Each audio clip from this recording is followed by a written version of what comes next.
नमस्कार साथियों, मैं धर्मेंद्र आपका अपने एजुकेशन यूट्यूब चैनल पर हार्दिक स्वागत व अभिनंदन करता हूं।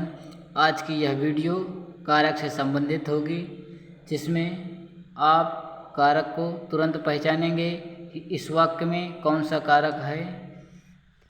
काम करो ऐसा कि एक पहचान बन जाए, हर कदम ऐसा चलो कि निशान बन जाए।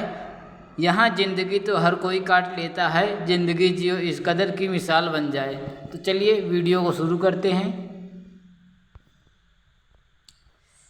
हिंदी कारक 8 प्रकार के होते हैं। नंबर 1 कर्ता कारक, कर्म कारक, करण कारक, संप्रदान कारक, संबंध कारक, अपादान कारक, अधिकरण कारक, संबोधन कारक। तो चलिए समझते हैं कर्ता कारक के बारे में।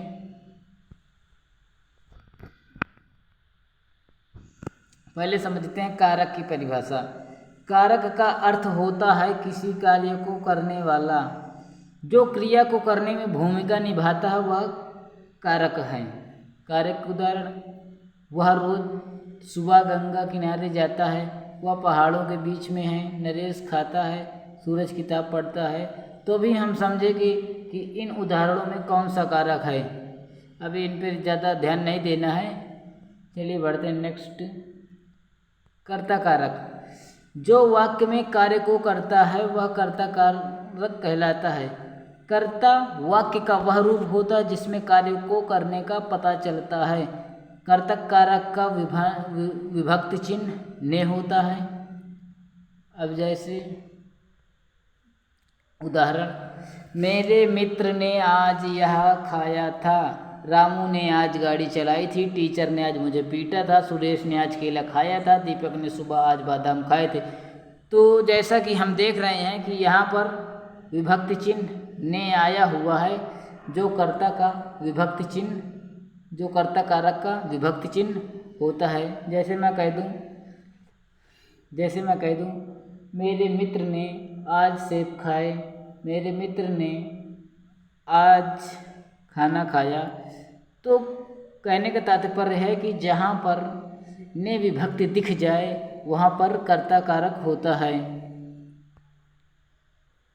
कर्म कारक: वह वस्तु या व्यक्ति जिस पर वाक्य में की गई क्रिया का प्रभाव पड़ता है वह कर्म कहलाता है। कर्म कारक का विभक्ति चिन्ह को होता है।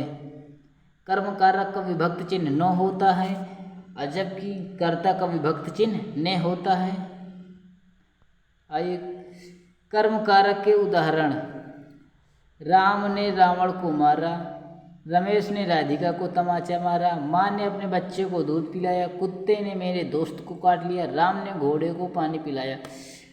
अब जैसे आप कहते हैं कि यहाँ पर ने आ गया है, यहाँ भी ने, तो कर्ता कारक होगा।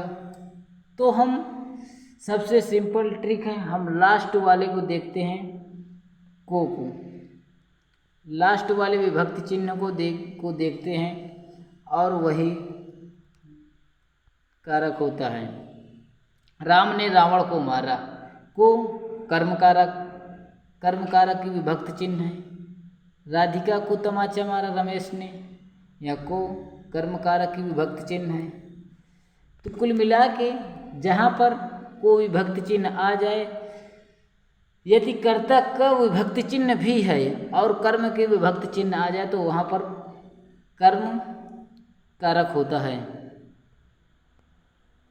अगला करण कारक: जिस रूप से क्रिया के करने का साधन का बोध हो उसे करण कारक कहते हैं। यानी जिसकी सहायता से किसी काम को अंजाम दिया जाता है वह करण कारक कहलाता है। करण कारक के दो विभक्ति चिन्ह से और के द्वारा, जैसे मैं कहता हूँ मैंने बंदूक से चिड़िया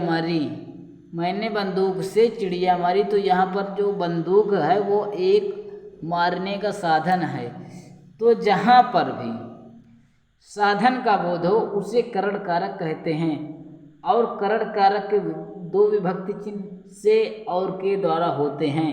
कर्ता को विभक्ति चिन्ह ने, कर्म का को और करण का से और के द्वारा विभक्ति चिन्ह होते हैं।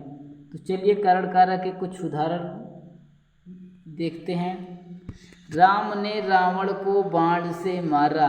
तो हम कहते हैं यहाँ पर कर्ता कारक की विभक्ति चिन्ह है, कर्म कारक का विभक्ति चिन्ह भी आया है, लेकिन यहाँ पर साधन उपलब्ध है बाण। राम ने रावण को बाण से मारा। बाण एक मारने का साधन है, तो यहाँ पर करण कारक होगा। लेटर को पेन से लिखा गया। यहाँ पर पेन साधन है, पेन एक लिखने का साधन है, तो करण कारक। राधा ने रोहन से काम करवाया। यहाँ पर रोहन भी एक साधन है काम करवाने का। राहुल सारा ज्ञान न्यूज़पेपर से लेता है। यहाँ न्यूज़पेपर एक साधन है ज्ञान लेने का। राधिका ने प्रियंका को डंडे से मारा। यहाँ डंडा साधन है मारने का। तो कहने का तात्पर्य यह है कि जिस भी वाक्य में साधन का बोध हो वह करण कारक कहलाता है। नेक्स्ट, संप्रदान कारक। संप्रदान का अर्थ देना होता है। जब वाक्य में किसी को कुछ दिया जाए, किसी के लिए कुछ किया जाए, तो वहाँ पर संप्रदान कारक होता है। संप्रदान कारक के विभक्ति चिन्ह के लिए या को हैं। कहने का तात्पर्य यह है कि जब कहीं भी कोई चीज़ ली जाए, कुछ चीज़ दिया जाए, दान, संप्रदान का मतलब है दान, संपूर्ण दान, यानी जब दान दिया जाए जहाँ जिस वाक्य में, वहाँ पर संप्रदान कारक होता है। जैसे उदाहरण देखिए,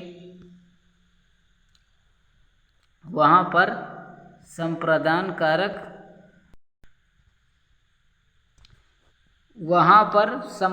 कारक होता है। जैसे मम्मी राहुल के लिए खाना, जैसे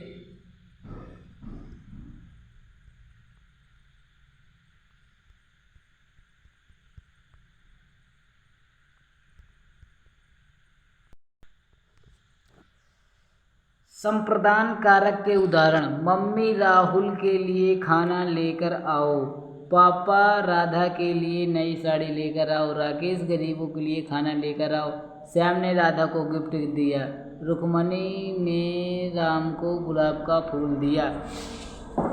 अब यहाँ पर कुछ वस्तुएं दान के लिए दी जा रही हैं। जैसे मम्मी राहुल के लिए खाना लेकर आओ, खाना यानी दान दिया जा रहा है खाना। पापा राधा के लिए पहले तो विभक्ति चिन्ह आ गए, जहाँ पर नहीं आया। जैसे श्याम ने राधा को गिफ्ट दिया, यहाँ पर दान दिया जा रहा है, गिफ्ट दान दिया जा रहा है, तो जहाँ पर दान दिया जाए वहाँ पर संप्रदान कारक होता है। रुक्मणी ने राम को गुलाब का फूल दिया, यहाँ पर गुलाब का फूल दान दिया जा रहा है। राकेश गरीबों के लिए खाना लेकर आओ, यहाँ तो साफ लिखा है के लिए संप्रदान कारक विभक्ति चिन्ह, जहाँ पर के लिए आ जाए संप्रदान कारक होता है। मम्मी राहुल के लिए खाना लेकर आओ, के लिए संप्रदान कारक। पापा राधा के लिए नई साड़ी लेकर आओ, के लिए संप्रदान कारक। बढ़ते हैं नेक्स्ट टॉपिक, अपादान कारक। जब संज्ञा या सर्वनाम के किसी रूप से अलग होने का बोध हो वह अपादान कारक होता है। अपादान कारक का विभक्ति चिन्ह से होता है। असे करण कारक का भी विभक्ति चिन्ह से होता है। तो लेकिन वहाँ जो करण कारक का मतलब होता है वो साधन से संबंधित होता है, और यहाँ से का मतलब है किसी चीज़ से अलग होना, किसी चीज़ का किसी वस्तु से अलग होना अपादान कारक कहलाता है। आइए उदाहरण के माध्यम से समझाते हैं आपको। जैसे राम बिल्डिंग से गिर गया, राम बिल्डिंग से गिर गया, ये बिल्डिंग है समझो ये बिल्डिंग है और राम यहाँ चढ़ा है और गिर गया, तो अलग हो रहा है। जब कोई वस्तु किसी वस्तु से अलग हो तो वहाँ पर अपादान कारक हो। जैसे चूहा बिल से बाहर निकला, चूहा बिल से अलग हो रहा है ना, तो यहाँ पर अपादान कारक होगा। चंद्रमा सूर्य से काफ़ी दूर है, चंद्रमा सूर्य से अलग हो रहा है। बिजली के तार खंभे से नीचे गिर गए, बिजली के तार जो हैं वो खंभे से अलग हो गए। राधा के हाथ से रोटी गिर गई, रोटी जो है राधा के हाथ से अलग हो गई, अलग होती हैं। मेरे हाथ से कल मोबाइल गिर गया, मोबाइल मेरे हाथ से अलग हो रहा है। तो कहने का तात्पर्य यह है कि जब कोई वस्तु किसी वस्तु से अलग हो, जब वाक्य में कोई वस्तु किसी वस्तु से अलग हो तो वहाँ पर अपादान कारक होता है। जैसे एक सिंपल सा उदाहरण मैं कह दूँ, पेड़ से पत्ते गिरते हैं तो वहाँ पर अपादान कारक होगा, क्योंकि पत्ते पेड़ से अलग हो रहे हैं। नेक्स्ट, संबंध कारक। संज्ञा या सर्वनाम का वह रूप जो हमें किन्हीं दो वस्तुओं के बीच संबंध का बोध कराता है वह संबंध कारक कहलाता है। संबंध कारक के विभक्ति चिन्ह का, के, ना, ने, रा, रे आदि हैं। संज्ञा या सर्वनाम का वह रूप जो हमें किन्हीं दो वस्तुओं के बीच का संबंध का बोध कराता हो, यानी जब अपनत्व का बोध कराता हो, जब अपनत्व का बोध कराए, यानी कि अपने, हमारे, तुम्हारे, इस तरह से संबंध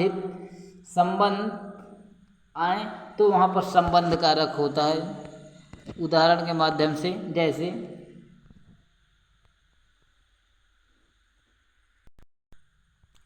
संबंध कारक के उदाहरण, यह बाइक पूजा की है तो यहाँ पर बाइक का जो संबंध है वो पूजा से है, इस पर पूजा का अधिकार। वह राम की बेटी है, यहाँ पर अपनत्व का बोध हो रहा, संबंध। राधा ने मोबाइल फेंक दिया, राधा का संबंध मोबाइल से, यानी राधा ने अपने मोबाइल को फेंक दिया। बच्चे का सिर दर्द कर रहा है, संबंध। वह सुनील की गाड़ी है, सुनील का संबंध गाड़ी से है, सुनील की। यानी कहने का तात्पर्य ये है कि जहाँ पर अपनत्व का बोध हो, अपनत्व संबंध का बोध हो, अपनत्व संबंधी जहाँ पर वाक्य में जहाँ पर अपनत्व संबंधित अर्थ निकले वहाँ पर संबंध कारक होता है।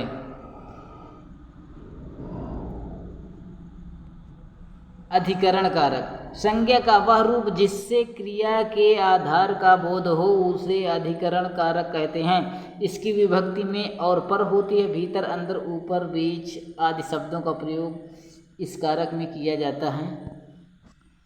संज्ञा का वह रूप जिसे क्रिया के आधार का बोध हो उसे अधिकरण कारक कहते हैं, उसे अधिकरण कारक कहते हैं।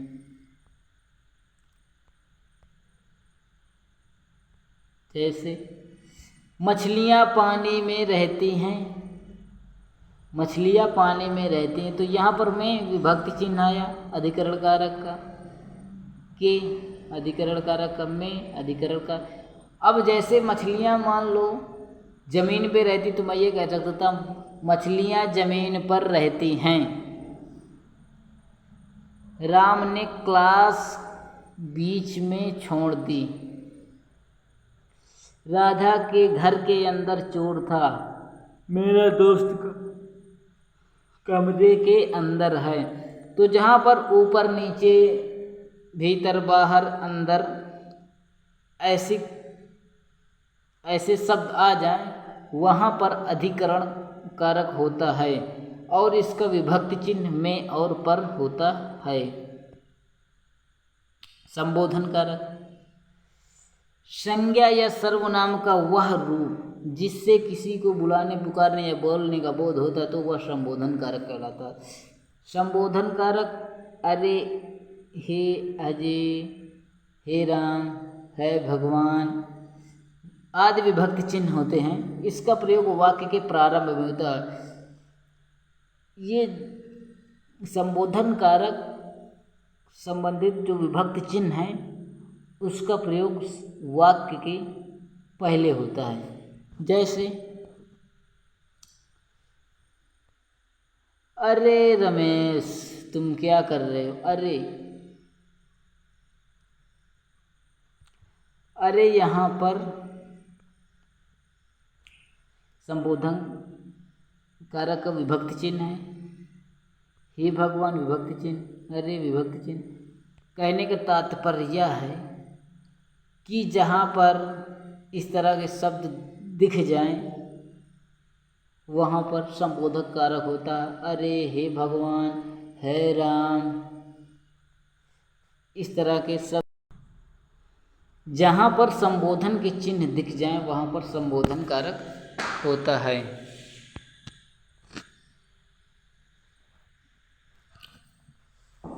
तो एक बार कारक के विभक्ति चिन्ह को फिर से दोहराते हैं। कारक को परसर्ग भी कहा जाता है। कर्ता कारक का विभक्ति चिन्ह ने, कर्म कारक का विभक्ति चिन्ह को, करण कारक का विभक्ति चिन्ह से और के द्वारा होता है, जिसके वाक्य में साधन का प्रयोग किया जाता है। और संप्रदान कारक का विभक्ति चिन्ह के लिए और को, जहाँ पर दान संबंधी अर्थ निकले वहाँ पर संप्रदान कारक होता है। संबंध कारक का विभक्ति चिन्ह काकी के, नानी ने, गारी दे। अपादान से जहाँ पर एक वस्तु का दूसरी वस्तु से अलगाव हो वहाँ पर अपादान कारक होता है, वहाँ पर अपादान कारक होता है। अधिकरण जहाँ पर में विभक्ति चिन्ह पर, अंदर भीतर बाहर ऊपर बीच ऐसे शब्द दिख जाएं वहाँ पर अधिकरण कारक होता है। संबंध कारक का विभक्ति चिन्ह से होता है। यानी जब भी कोई वाक्य दिया जाए संबंध कारक, जब भी कोई वाक्य दिया जाए जिस वाक्य में अपनत्व का बोध हो वहाँ